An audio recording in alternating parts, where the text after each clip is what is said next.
week 10 of my free-to-play account. Very happy with where it's going. Donna Troy, let me go on down the list. Unfortunately, not Arcus so much. A whole lot of Starfire. Sapphire. Excuse me. Let's hop into it. There is a difference between you and me. Don't talk like one of them. You're not. Even if you'd like to be. To them, you're just a freak. Like me. Hi guys, Ungravy here, and this is a DC Legends video. This is week 10 of my free-to-play account, so I'm going to give you like a quick update. We're coming into like the last couple of weeks. I'm still trying to figure out how to give away the account, and I gotta be honest, I'm getting to the point of where I'm into it, and so I kind of don't want to give it away, but yeah, it's gonna have to go in a little bit just to manage things. Also, so you guys know, at the end of this free-to-play account, so that it's going to end at week 12. Then I'm going to go ahead, and I think I've already made this announcement in the Joker Takeover announcement, that there's going to be a Ultimate Kit Challenge, another one, the second one coming up soon after the free-to-play account. So you guys can look forward to that. Go ahead and get your kits ready. But let's just go ahead and hop right into it. So first off, let's touch on Star Sapphire. Star Sapphire, there was an event last week, and I needed like something like 130 frags to get her where I wanted her to be, which was L1. Now, the problem that I ran into was that I didn't end up getting enough frags, but luckily she's farmable in Heroic campaign, so I went ahead and I was able to get the extra frags, the extra 6 frags that I needed in order to take her L1. I'm gonna go ahead and give her this gear here. Truth be told, I put a lot of my mystic resources and gears, all that other stuff into Donna Troy, who I'll get to later. But I actually had a conflict between the A3 and the A1, which one I wanted to take. I ended up taking the A3. The A1 is strike twice if Star Sapphire is overhealed, and then the A3 is getting that debuff immunity on all enemies. Thanks to Punchline, I understand, like especially at this level, how much buff immunity can really hinder the enemy team, especially if they're trying to run Lex. So what I have been doing in order to deal with that is to have Wonder Woman POT running off lead and actually using her A2 to purge any of those buff immunities off the team if I ever run into a Punchline. At this point, at this level, I'm not running into a lot of Star Sapphires that have the buff immunity as well. I don't know why. I guess most people took the A1, but to me, if I'm gonna play more conservatively and be able to stop the other team from gaining that momentum, from gaining the overheals and the turn meter and all that stuff from Lex, then adding that buff immunity is kind of critical. And if I can't do it with Punchline for whatever reason, if there's like an affinity matchup that just doesn't fit, now I can do it with Star Sapphire. So I do love that. She's an awesome healer in the game. I would say like third best behind Enchantress and Lex. So that's where I'm at with Star Sapphire. I haven't really, why is my phone, do I have dead fingers again? So I haven't really been using her as much because I lucked up when those packs came out and I got the Donna Troy packs, which I explained in the last video, and I need to put some more gears into her because I want to get her up to that level 4,000. That's where I'm kind of capping things off between 3,800 and 4,000, keeping it all basically at level 50 gear 9. But the one thing I did not realize was how well Donna Troy was going to work with Jessie Quick. So going to this ability that you guys know that I just sing the praises of all the time, and I ringed it out as fast as I could, or to the level as high as I could, and it's basically reducing the cooldown by 1 on all allies' abilities if this Purge 2 buffs triggers, if Multiverse Presence triggers. So I went ahead, rang that out as much as I could. Now, that means that she's also giving out a bunch of awareness. So running her under Lex when you're getting all of those buffs is helping us get tankier when we're facing other people. Right now, in this point of the game where I am, I'm not running into a lot of tunes that can punch under awareness, so it's a big help to me. But on top of it, Jessie Quick has been incredible. I've even given her more gear. I was gonna stop her at 32, and that was basically because she was doing everything that I needed her to do. She was buffing and she was going first, so that was making sure that my team and a lot of my other allies would be able to go first, because she goes first and she buffs, then Lex gets, you know, the overheal turn meter and everything gets kicked off. That's how I built the whole team. However, what I didn't account for when getting Donna Troy was that when reducing the cooldowns, her cooldowns on Superhero Study and Speed Force Formula are so low that I never get to the A1 if Donna Troy is on the team. So like she's reducing that cooldown. Whenever it gets around to Jesse Quick's turn, she uses the A3, then she uses the A2, then she goes like right back to the A. I think she uses the A2 twice. No. It's either she uses the A2 twice and then goes back to the A3, or she just goes back and forth between A2, A3, A2, A3. So that is massive.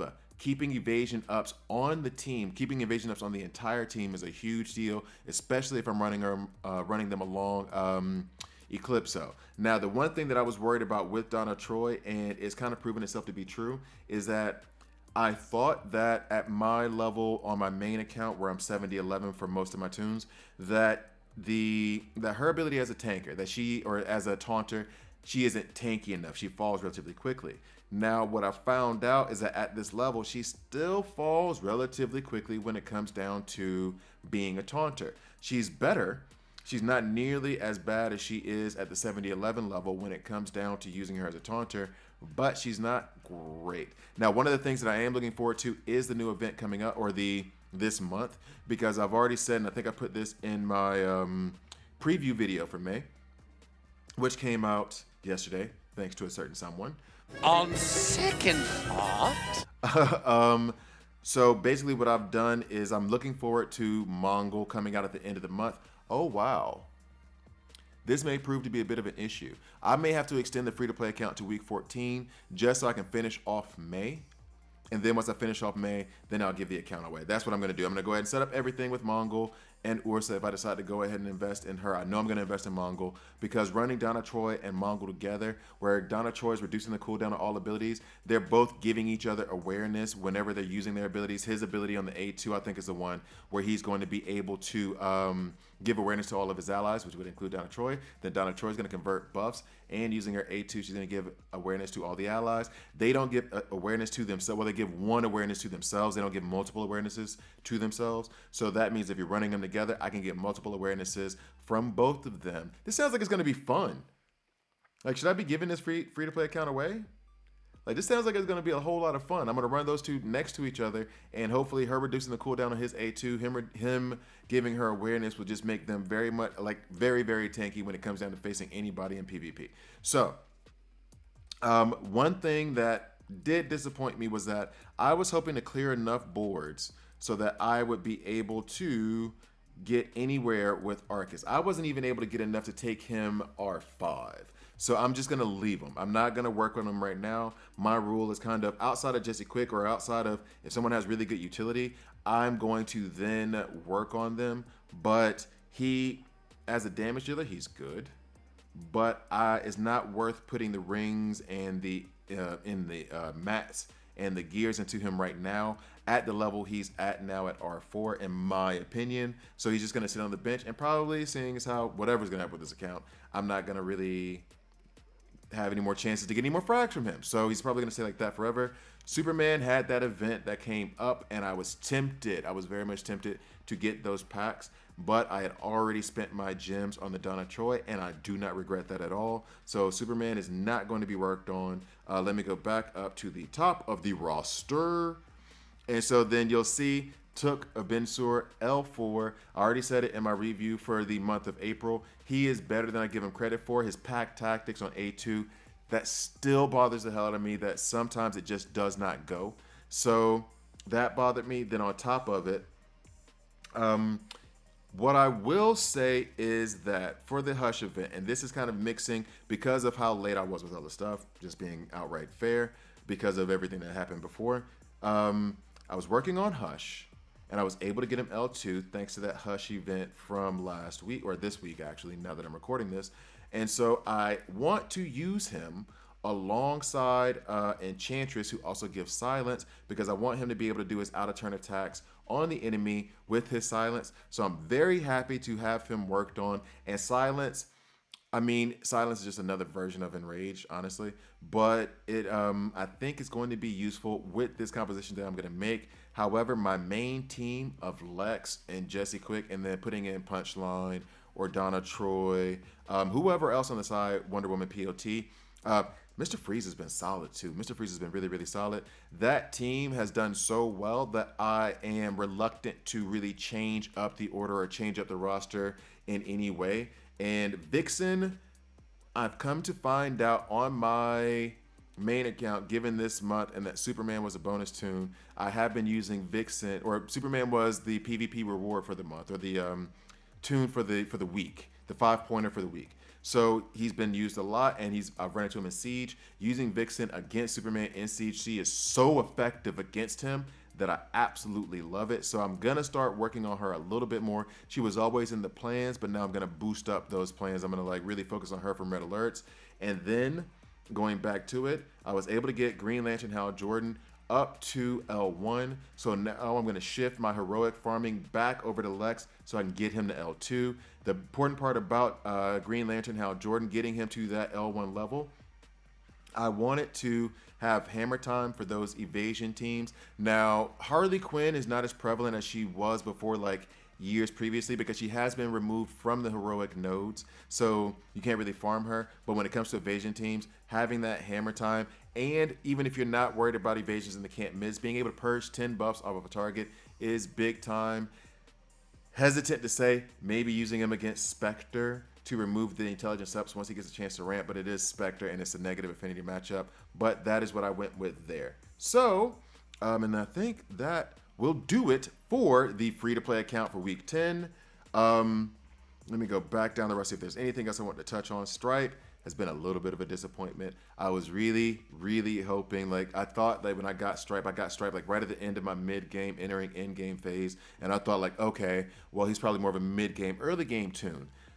The maybe it's not him, but I have other options that are just better, so I just don't use him as much. I'll still like overheal him up and everything for red alerts in case something goes wrong, but I'm not really using him that much. I'm not really using Arsenal that much. Honestly, the only real physical that I'm using a lot is Punchline. I mean, Arsenal I'll mix in there when I'm running Eclipso as well, and I see the opportunity to do so with Jesse Quick and Lex, but not so much. Superboy has loomed large. He is amazing. Very happy to have farmed him from red alerts. And then Talon, gotta love Talon. You have got to love Talon. I was able to get, from the PvP week, I was able to get enough frags to go ahead and take him to L1. And then, of course, I took this ability to purge all immunities before damage. This is also going to be helpful against Superman. Going to be also helpful against those tunes that do have the debuff immunity up when you start the battle. He is slow, so that does bother me a little bit when trying to remove those debuff immunities. But if I'm running him with Punchline or I'm running him with Talia, then it can work. It can be good, but it's not. Put it like this. I feel like Talon is more of an in-game tune than a see, my fingers are dead again. Not working. I feel like Talon is more of an in-game tune than an actual like early game, mid-game tune. Just like a Ben Sur in that sense, where I'm gonna have to do stuff to get him to use that A3 first, because he's slower than most of the other tunes that I'm running. And so, like, if he's slower than Punchline, I'm trying to get Punchline to use her A3 to put debuff immunity on everybody, but they already have buff immunity, or they have debuff immunity, and I'm trying to put buff immunity on them. Then I gotta find a way to get Talon to go first. And on my main account, that's much easier because my roster is much deeper. On this account, it has proven to be a challenge. My fingers are dead again. It won't work on my phone. So, in any case, that is basically how I feel about Talon. I think he's good, but I think he's better in the end game, if I'm going to be frank, just like a Ben Sur. So, anyway, that's going to do it for the free-to-play account recap. If you have any questions or anything about the free-to-play account, or if you're just starting the game now, early game or mid-game, and you have questions about the free-to-play account, the strategies that I'm using, all that other stuff, just put it in the comment section below. I'll address them in the next free-to-play video. So, thank you guys for watching. I drop these videos every Monday, Wednesday, Friday, and when I don't, the Joker takes over. I love a roller coaster. So please like, please subscribe. If you don't like it, subscribe and hit dislike. I'm okay with that as well. See you guys next time.